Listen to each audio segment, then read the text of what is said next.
बिस्मिल्लाहिर्रहमानिर्रहीम। अस्सलाम वालेकुम स्टूडेंट्स, मैं हूं हसान फरीद, आपका फ़िज़िक्स टीचर। स्टूडेंट्स, आपको मालूम है हम लोगों ने गाज़िस लॉ जब से पढ़ा है उसके बाद से हम गाज़िस लॉ की एप्लीकेशंस जो हैं वो पढ़ रहे हैं।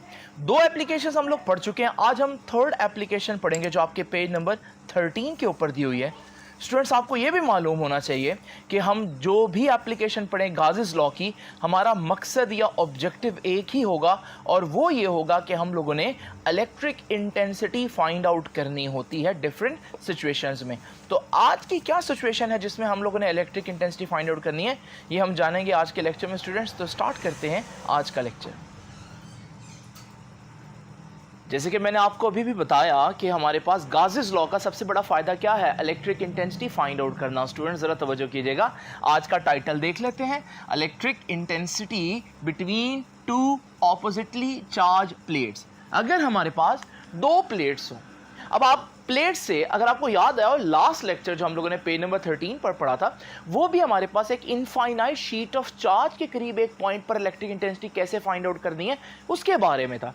तो स्टूडेंट्स याद रखिएगा, हमारे पास आज लेक्चर में फर्क क्या आया है।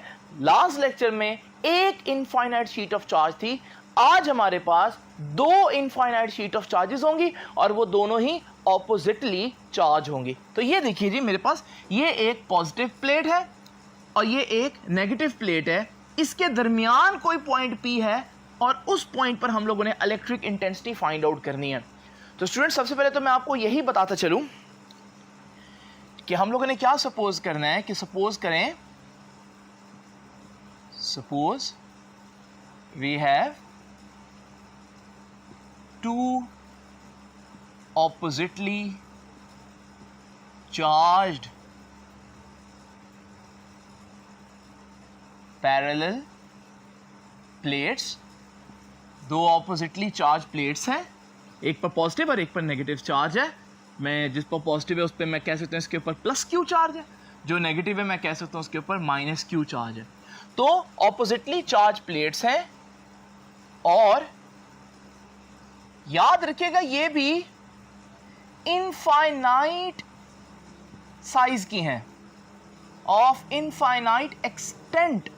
इनका साइज जो है वो इनफाइनाइट है, जैसे कि हम लोगों ने लास्ट लेक्चर में पढ़ा। लेकिन आपको मालूम है कि इनफाइनाइट चीज़ तो इतनी बड़ी होगी कि मैं उसको दिखा नहीं सकूंगा। तो इस वजह से जब मैं आपके सामने प्लेट्स बनाऊंगा तो मैं एक लिमिटेड साइज में बनाऊंगा, जिसका मतलब ये नहीं है कि वो फाइनाइट साइज है, बल्कि इसका मतलब ये है कि वो इनफाइनाइट साइज है। लेकिन मैंने उस आपके सामने उस इनफाइनाइट में से एक फाइनाइट पोर्शन सिर्फ आप लोगों को यहां पर दिखाया है। तो स्टूडेंट्स याद रखिएगा, एक्चुअली में ये इनफाइनाइट साइज की होगी। और याद रखिएगा दूसरी बात, इनके दरमियान जो है वो कोई मीडियम नहीं होगा, यानी कि ये वैक्यूम में पड़ी हैं। तो 2 oppositely charge plates of an infinite extent placed in vacuum. तो ये वैक्यूम में पड़ी हैं, इनके दरमियान जो मीडियम है वो एक्चुअली में वैक्यूम है। अब आप याद रखिएगा, मैं ये आर्टिकल भी पढ़ाऊंगा और मैं साथ साथ ये भी बताऊंगा कि इस आर्टिकल का लास्ट लेक्चर से जो है वो क्या रिलेशन बनता है। स्टूडेंट्स ज़रा इमेजिन करें, ये हमारे पास मेटल की एक प्लेट है और इस मेटल की प्लेट के ऊपर आपको नेगेटिव चार्ज दिखाई दे रहा है, लेकिन ये नेगेटिव चार्ज एक्चुअली मेटल की प्लेट के अंदर नहीं होगा, बल्कि ये मेटल का जो नेगेटिव चार्ज है ये एक दूसरे की रिपेल होने की वजह से एक्चुअली में इस प्लेट की बाउंड्री पर एग्जिस्ट करेगा, जिसकी वजह से मैं कह सकता हूं कि ये जो चार्ज होगा इसका चार्ज बाउंड्री पर एग्जिस्ट करेगा तो यहां पर होगा, और इसका चार्ज भी बाउंड्री पर एग्जिस्ट करेगा तो वो यहां पर होगा। यानी कि मैं कह सकता हूं ये चार्ज इनर सरफेस पर होगा, यानी अंदर वाली साइड पर चार्ज होगा। क्योंकि वैसे भी देखें तो ये ऑपोजिट चार्जेस एक दूसरे को अट्रैक्ट कर रहे हैं, तो इसका पॉजिटिव चार्ज इनर सरफेस पर आ जाएगा, इसका नेगेटिव चार्ज इनर सरफेस पर आ जाएगा, और ये एक दूसरे के सामने जितना चार्ज है वो सारा इकट्ठा हो जाएगा। तो स्टूडेंट्स याद रखिएगा, ये बात भी हम यहां पर कह सकते हैं कि जो चार्ज है कहां एग्जिस्ट करता है, तो charge is present at inner surface of plates. तो वो प्लेट्स के अंदर वाली सरफेस पर एग्जिस्ट करता है। नाउ स्टूडेंट्स एक और इंपॉर्टेंट बात जो कि आप लोगों को पहले भी पता है, और वो ये है कि आपको मालूम है इलेक्ट्रिक इंटेंसिटी की डायरेक्शन कहाँ से क्या होती है, पॉजिटिव से नेगेटिव की तरफ। तो यहाँ पर मैंने जो ब्लू लाइंस दिखाई हैं ये बता रहा है कि इलेक्ट्रिक फील्ड जो है वो पॉजिटिव प्लेट से नेगेटिव प्लेट की तरफ होगी। तो स्टूडेंट्स ये बात भी हम लिख देते हैं कि electric field lines originated start हो रही हैं कहां से, from positive plate, from positively charged plate and खत्म कहां होंगी, ends on negatively charged plate. Students ये तो थोड़ा सा तारुफ हो गया आज का लेक्चर जो है उसमें जो मैंने प्लेट्स ली हैं उनके बारे में। तो प्लेट्स पर चार्ज कैसा है, उनके दरमियान फील्ड कैसा है, वो चार्ज किस साइड पर एग्जिस्ट कर रहा है, जो कि मैंने बताया इनर साइड पर एग्जिस्ट कर रहा है, इनर सरफेस पर। तो स्टूडेंट्स ये सारी बातें जो है ये पेज नंबर 13 के पहले पैराग्राफ में आपको मिलेंगी। तो ये आपका जो है वो इंट्रोडक्टरी पैराग्राफ हो गया। अब आपको मालूम है हम लोगों ने करना क्या है, हम लोगों ने इलेक्ट्रिक इंटेंसिटी फाइंड आउट करनी है इन चार्ज प्लेट्स के दरमियान में। तो स्टूडेंट्स याद रखिएगा हम लोगों ने क्या फाइंड आउट करना है, लेट अस कंप्यूट, कंप्यूट का मतलब calculate electric intensity.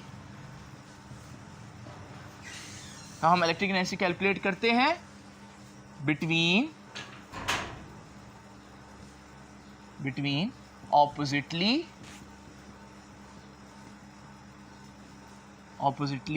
Charged plates. आगे सुनिएगा, using Gauss's law, and this is something we already know कि इलेक्ट्रिक इंटेंसिटी फाइंड आउट करने के लिए जो सबसे बेस्ट हमारे पास मैकेनिज्म है वो गाजेस लॉ है। तो हम गाजेस लॉ को यूज करेंगे।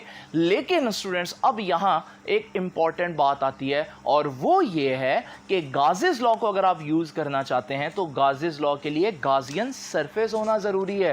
तो अब हम डिस्कस करेंगे कि आज की हमारी गाजियन सरफेस कैसी होगी।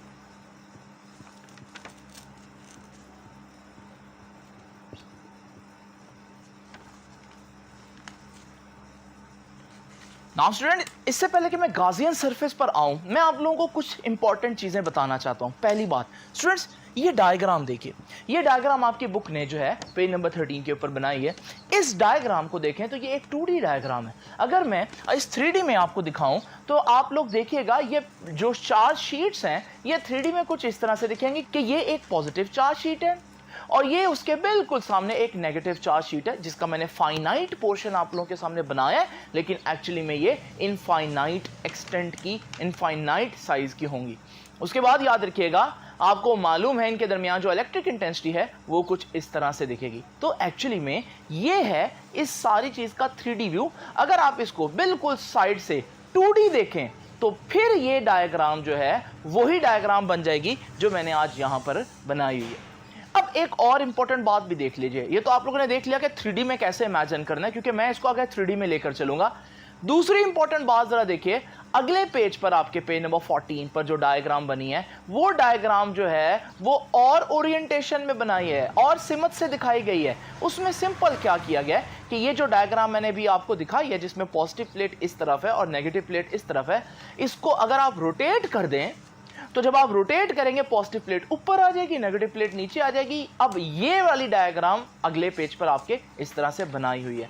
तो इसका मतलब जो नेक्स्ट डायग्राम है एक्चुअली में वो कोई नई चीज नहीं है, वो यही डायग्राम है, लेकिन उसको क्या किया हुआ है, उसको रोटेट कर दिया इस तरह से कि पॉजिटिव प्लेट ऊपर और नेगेटिव प्लेट नीचे।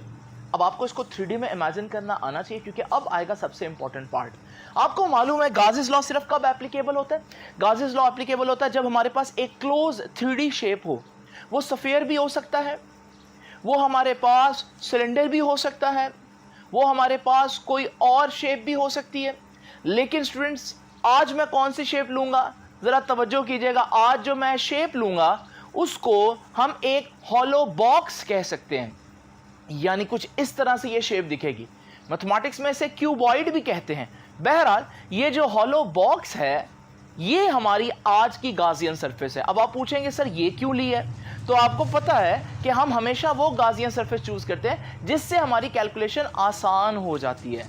अब ये गाजियन सरफेस जो है ये प्लेट्स के दरमियान कहां इमेजिन करनी है, ये भी इंपॉर्टेंट बात है जिसकी तरफ मैं अभी आता हूं। लेकिन जरा देख लीजिए, पहले ये बात मैं लिख दूं कि गाजियन सरफेस कैसी होगी कि let us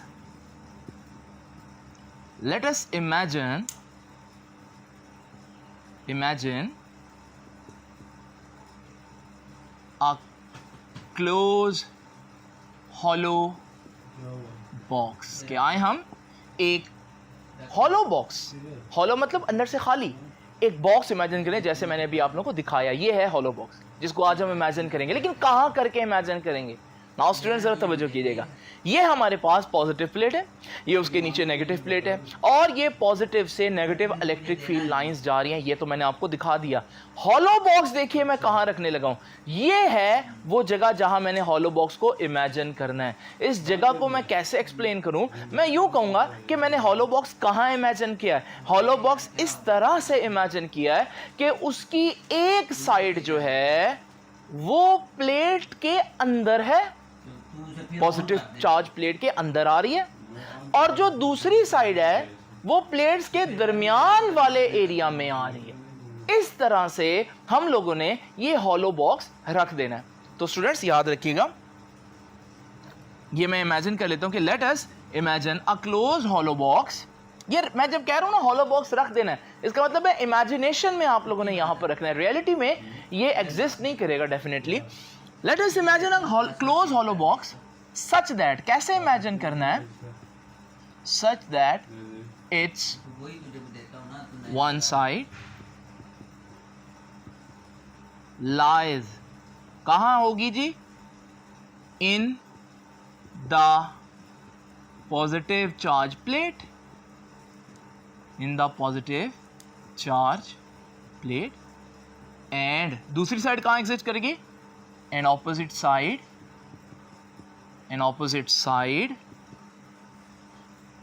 exist in the space, उस जगह पर जो जगह कहाँ है, between both plates।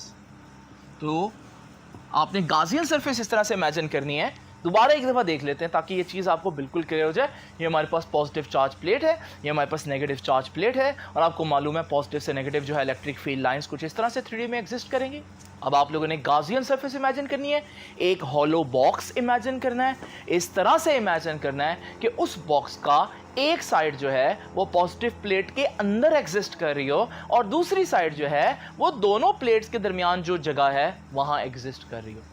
आप यहां पर बड़े ध्यान से देख लीजिए, इस बॉक्स की कितनी साइड्स हैं, इस बॉक्स की 6 साइड्स हैं। मैं इनको नाम दे देता हूं, जैसे ये 1 2 3 4 5 जो कि प्लेट के अंदर है, एंड 6 जो कि दरमियान में मौजूद है उन दोनों प्लेट्स के। ये 6 साइड्स हैं।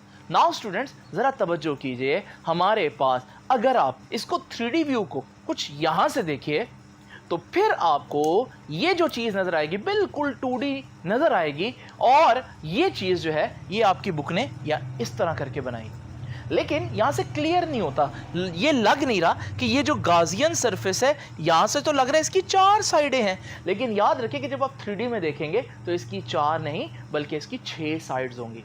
अब आप क्या चाहते हैं, आप चाहते हैं इस पूरी सरफेस में से कितना फ्लक्स पास कर रहा है इसको कैलकुलेट करें, और वो फ्लक्स कैसे कैलकुलेट करेंगे, सारे इंडिविजुअल साइड्स के फ्लक्स को ऐड कर दें। मिसाल के तौर पर ये हमारी गाजियन सरफेस है, तो हम क्या करेंगे, साइड 1 के लिए कैलकुलेशन करेंगे, साइड 1 में से कितना फ्लक्स पास कर रहा है उसको हम कैलकुलेट करेंगे, फिर साइड 2, फिर साइड 3, फिर 4, फिर 5 जो उस प्लेट के अंदर मौजूद है साइड, और फिर साइड 6 जो दोनों प्लेट्स के दरमियान वाली जगह पर मौजूद है।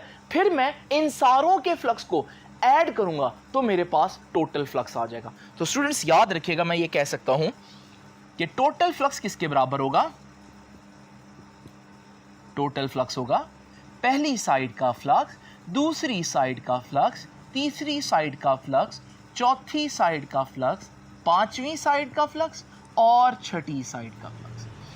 अब मेरी बात आप लोगों ने बहुत तवज्जो से सुननी है। एक बात मैं आपको यहां पर साइड पर बता देता हूं स्टूडेंट्स। देखिए, हमें मालूम है कि फ्लक्स का जो फॉर्मूला होता है वो होता है ई ए कॉस थीटा।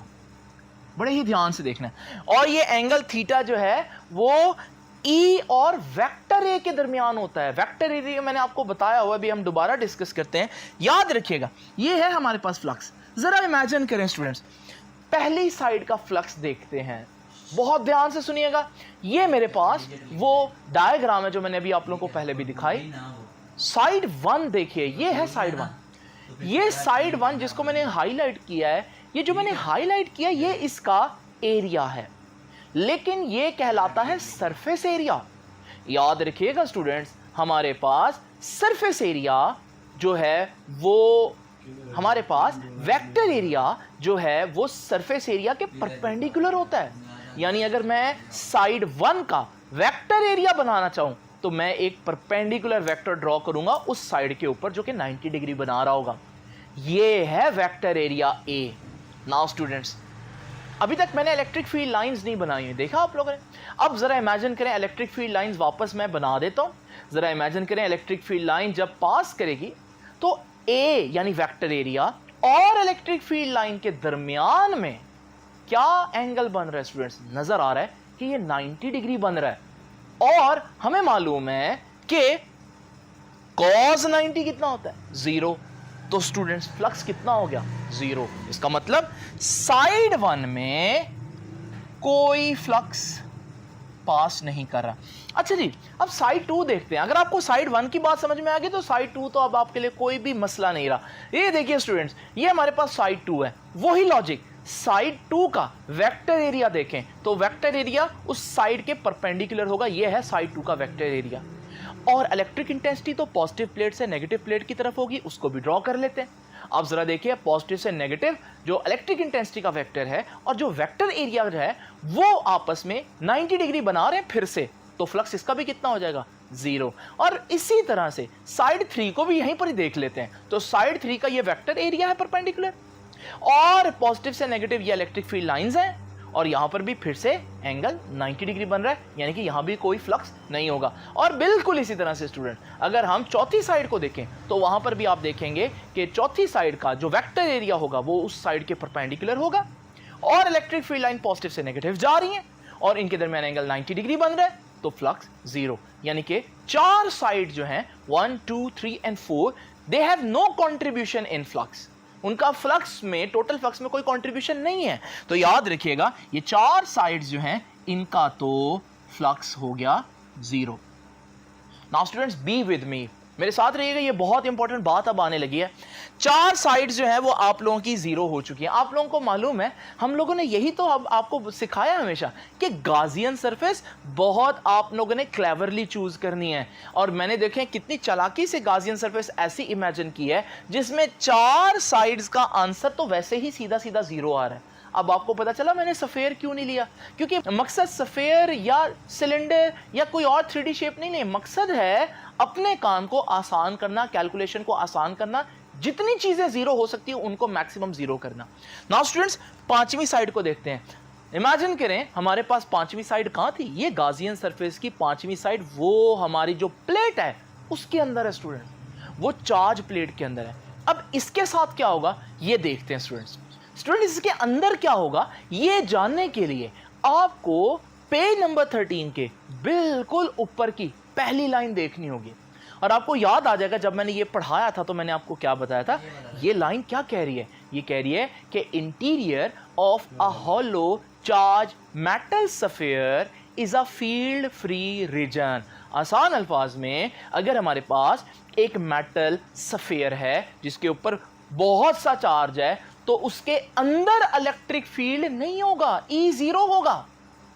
तो स्टूडेंट्स ये बात याद रखिएगा। आप कहेंगे सर आप सफेयर की बात कर रहे हैं, तो यहां तो सफेयर नहीं है। स्टूडेंट्स मैंने आपको वहां यह भी बताया था कि ये रिजल्ट हमने सफेयर के लिए निकाला था, लेकिन ये एप्लीकेबल सिर्फ सफेयर पर नहीं है, बल्कि अगर मेरे पास एक पॉजिटिव चार्ज जो है वो बॉक्स हो और उसके ऊपर सारा पॉजिटिव चार्ज हो यूनिफॉर्मली डिस्ट्रीब्यूटेड, उसके अंदर भी इलेक्ट्रिक फील्ड जीरो होगी। और आपको मालूम है आज जो आर्टिकल हम पढ़ रहे हैं उसमें हमारे पास ये जो ऊपर वाली प्लेट है ये एक मेटल बॉक्स ही तो बन रहा है, और इसके ऊपर जितना भी चार्ज डिस्ट्रीब्यूट होगा वो इसकी सरफेस के ऊपर यूनिफॉर्मली डिस्ट्रीब्यूट होगा, और जब वो इसकी सरफेस के ऊपर यूनिफॉर्मली डिस्ट्रीब्यूट होगा तो इसके अंदर इलेक्ट्रिक फील्ड जीरो होगा, यानी ये भी एक फील्ड फ्री रीजन होगा। यानी कि साइड 5 जो है वो एक ऐसी जगह पर मौजूद है जहां इलेक्ट्रिक फील्ड ही नहीं है, क्योंकि वो कहां मौजूद है, वो मेटल की प्लेट के अंदर है, और किसी भी मेटल की चीज के अंदर इलेक्ट्रिक फील्ड होता ही नहीं है।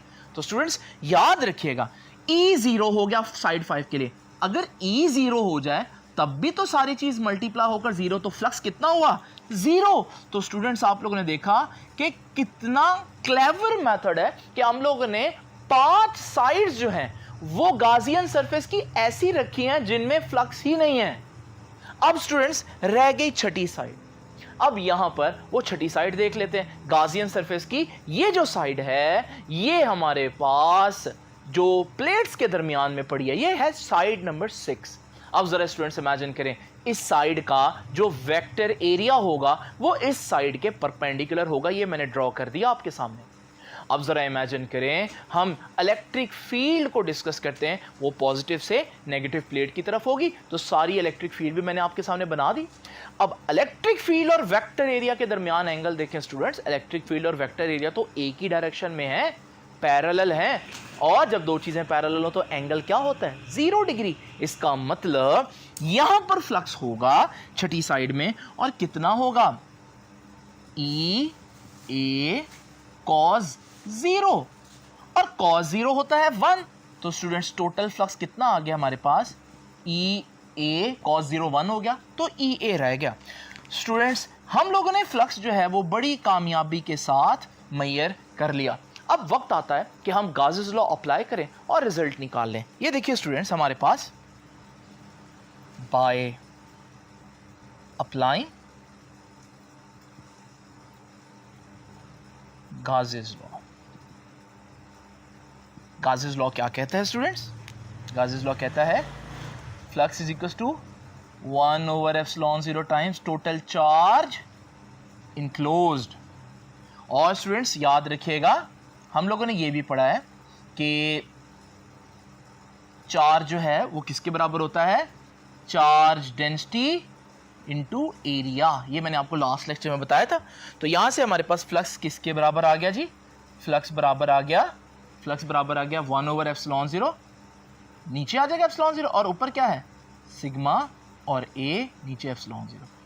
नाउ स्टूडेंट्स जरा तवज्जो कीजिएगा, ये जो इक्वेशन है मैं इसे इक्वेशन नंबर 1 कह देता हूँ, ये जो इक्वेशन आई है मैं इसे इक्वेशन नंबर 2 कह देता हूँ। और स्टूडेंट्स आप देख रहे हैं इक्वेशन नंबर 1 के भी लेफ्ट साइड पर फ्लक्स है, इक्वेशन नंबर 2 के भी लेफ्ट साइड पर फ्लक्स है, तो इनको तो मैं कंपेयर कर सकता हूँ, मैं यहीं पर ही कर देता हूँ। तो आप लोग इसको लिख लीजिए जी, by comparing equation 1 and equation 2। तो मैं इक्वेशन 1 और इक्वेशन 2 को कंपेयर कर रहा हूं। ये किसके बराबर है जी, ये है EA, और ये किसके बराबर है, सिग्मा A/ε0। नाउ स्टूडेंट्स इंतजार की घड़ियां खत्म हुई और हमारे पास E का आंसर आ गया σ/ε0। ये है हमारे पास इलेक्ट्रिक इंटेंसिटी की वैल्यू या उसका फॉर्मूला दो ऑपोजिट प्लेट्स के दरमियान। स्टूडेंट्स दो बातें याद रखने वाली हैं। पहली बात, अगर आप एक अकेली प्लेट का आर्टिकल, जो मैंने इनफाइनाइट शीट ऑफ चार्ज की बात की थी, उसका आंसर देखें जो पिछला आर्टिकल था, तो उसका आंसर था σ/2ε0। 2 आ रहा है नीचे, यानी ये हाफ है। और अगर स्टूडेंट्स आज के आर्टिकल का आंसर देखें अगले पेज पर, तो आज का आर्टिकल का आंसर है σ/ε0, यानी वो जो हाफ पहले था वो अब नहीं है। इसका मतलब इलेक्ट्रिक फील्ड इंटेंसिटी जो है दो ऑपोजिट चार्ज प्लेट्स में एक प्लेट के मुकाबले में डबल है। ये जो 2 गायब हो गया जो डिनोमिनेटर में था, यानी कि हाफ था, उसका मतलब ये है कि हमारे पास इलेक्ट्रिक इंटेंसिटी जो है वो डबल होगी। दूसरी बहुत इंपॉर्टेंट बात स्टूडेंट्स, ये इलेक्ट्रिक फील्ड इंटेंसिटी जो है ये किस पॉइंट पर है? बिल्कुल मिड में, इधर, ऊपर, नीचे, कहां पर? और इसका आंसर ये है स्टूडेंट्स, इस फार्मूला के अंदर डिस्टेंस आ ही नहीं रहा, कोई डिस्टेंस नहीं दिखाई दे रहा। इसका मतलब ये जो ई की वैल्यू है ये हर जगह पर होगी, चाहे आप बिल्कुल मिड में लो, चाहे आप मिड में ना लो, इस तरफ लो या इस तरफ कोई पॉइंट लो, या नीचे या ऊपर, जहां मर्जी आप कोई पॉइंट चूज करो, हर पॉइंट के लिए ई की वैल्यू क्या होगी? सेम होगी। इसे हम कह सकते हैं कि ई की वैल्यू यूनिफॉर्म होगी। स्टूडेंट्स एक और बात, ये देखिए जी, हम इसका वेक्टर फॉर्म भी लिख सकते हैं। वेक्टर के लिए आपको मालूम है इलेक्ट्रिक इंटेंसिटी एक वेक्टर क्वांटिटी है। अगर आप ई को वेक्टर के फॉर्म में शो करना चाहते हैं तो ये सिग्मा, ये एप्सिलॉन नॉट, ये तो वही चीज़ लिख दी मैंने, लेकिन साथ आपको आर यूनिट वेक्टर लेना पड़ेगा, क्योंकि आपको मालूम है किसी भी वेक्टर की डायरेक्शन बताने के लिए यूनिट वेक्टर मस्ट है। और ये आर बताएगा ई की डायरेक्शन, और ई की डायरेक्शन कहां से कहां होती है वैसे पता भी है, और यहां नजर भी आ रहा है पॉजिटिव प्लेट से नेगेटिव प्लेट की तरफ। तो हर पॉइंट पर ई की डायरेक्शन इधर को होगी। यहां पॉजिटिव प्लेट ऊपर है, नीचे है नेगेटिव प्लेट, तो ई की डायरेक्शन पॉजिटिव से नेगेटिव की तरफ। स्टूडेंट्स ये था हमारा आज का आर्टिकल। आप लोगों ने देखा हम लोगों ने एक दफा फिर से गाजेस लॉ के जरिए electric field intensity successfully find out कर ली। स्टूडेंट्स लेकिन इसको करने का एक आसान तरीका भी है, और वो भी मैं सोचता हूं कि आपको बताता चलूं। वैसे आज का आर्टिकल यहां खत्म हो चुका है, लेकिन जो बच्चे इंटरेस्ट रखते हैं जानने के लिए, वो आगे 2 मिनट का लेक्चर मजीद जो है वो जरूर देखिएगा। देखिए स्टूडेंट्स मैं आपको बताता हूं, हम लोगों ने जो लास्ट लेक्चर पढ़ा इलेक्ट्रिक फील्ड इंटेंसिटी एक शीट की वजह से, उसको यूज करते हुए हम ये आर्टिकल भी कर सकते थे। मिसाल के तौर पर जरा इमेजिन करें, मेरे पास 2 प्लेट्स हैं, एक पॉजिटिव चार्ज प्लेट है, एक नेगेटिव चार्ज प्लेट है, और ये दरमियान में एक पॉइंट है जहां पर मैं फाइंड आउट करना चाहता हूं इलेक्ट्रिक इंटेंसिटी। नाउ स्टूडेंट्स एक काम करते हैं, मैं वो नेगेटिव प्लेट को भूल जाता हूं। अब ये जो मेरे पास डायग्राम बन गई है, ये तो पिछले आर्टिकल वाली डायग्राम है एक शीट ऑफ चार्ज की वजह से। तो स्टूडेंट्स याद रखिएगा, इस पॉइंट पर एक शीट की वजह से जो इलेक्ट्रिक इंटेंसिटी है वो तो होती है सिग्मा ओवर 2 एप्सिलॉन नॉट, और हमें मालूम है उसकी डायरेक्शन कहाँ होगी? पॉजिटिव से इलेक्ट्रिक फील्ड ओरिजिनेट होती है, तो इसका मतलब वो जो वेक्टर होगा इलेक्ट्रिक फील्ड का इस पॉइंट पर वो इस डायरेक्शन में होगा। नाउ स्टूडेंट्स अब जरा इमेजिन करें, ये तो हो गई एक अकेली प्लेट की वजह से इलेक्ट्रिक फील्ड इंटेंसिटी, और याद रखिएगा इसको मैंने यहां पर थोड़ी देर के लिए भूल जाता हूं। अब जरा दूसरी प्लेट की वजह से देखें, अब इस प्लेट की वजह से इसी पॉइंट पर इलेक्ट्रिक इंटेंसिटी पिछले आर्टिकल के हिसाब से देख सकता हूं कि सिग्मा ओवर 2 एप्सिलॉन नॉट होगी, लेकिन इस पॉइंट पर इसके इलेक्ट्रिक इंटेंसिटी का वेक्टर कहां होगा? तो इलेक्ट्रिक इंटेंसिटी टुवर्ड्स नेगेटिव चलती है, तो इसका वेक्टर इधर होगा। अब दोनों प्लेट्स का इकट्ठा इफेक्ट देख लेते हैं, तो दोनों वेक्टर्स अगर मैं देखूं तो वो एक ही डायरेक्शन में, आपको मालूम है एक ही डायरेक्शन में जब वेक्टर्स हो तो उनके मैग्नीट्यूड्स ऐड हो जाते हैं। तो ये sigma over 2 epsilon not plus sigma over 2 epsilon not, तो ये तो ऐड होकर बन जाएगा सिग्मा ओवर एप्सिलॉन नॉट, और ये तो वही आज का आंसर भी है। इसका मतलब गाजेस लॉ को यूज किए बगैर थोड़ी सी लॉजिक अप्लाई करके भी मैं ये कर सकता था, लेकिन बहरहाल आप लोगों ने इसको एज इट इज कर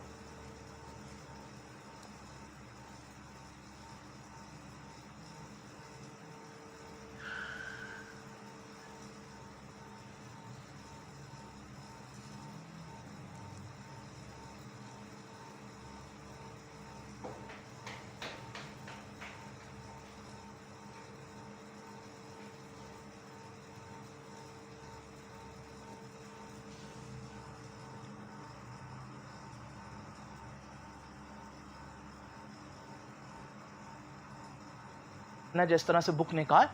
एक और बात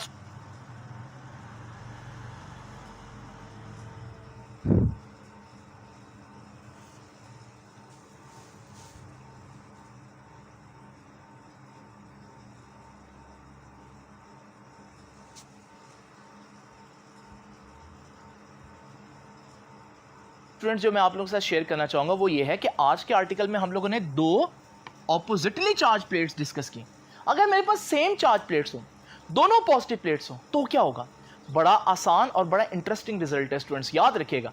अगर आपके पास 2 सेम चार्ज प्लेट्स हैं, आप दरमियान में एक पॉइंट पर इलेक्ट्रिक इंटेंसिटी फाइंड आउट करना चाहते हैं, तो आप सिंपल क्या करें, सबसे पहले आप एक प्लेट को थोड़ी देर के लिए भूल जाएं और इस पॉइंट पर इस प्लेट की वजह से इलेक्ट्रिक इंटेंसिटी फाइंड आउट करें, तो वो तो होगी sigma over 2 epsilon not, last lecture. और उसकी डायरेक्शन क्या होगी, पॉजिटिव से दूर, away from the positive plate. अब इसको थोड़ी देर के लिए भूल जाएं, दूसरी प्लेट के हिसाब से देखते हैं। दूसरी प्लेट भी पॉजिटिव है, तो उसकी इस पॉइंट पर इलेक्ट्रिक इंटेंसिटी कितनी होगी, सिग्मा ओवर 2 एप्सिलॉन नॉट, और उसका वेक्टर कहां होगा, अवे फ्रॉम द पॉजिटिव, तो इस प्लेट से अवे।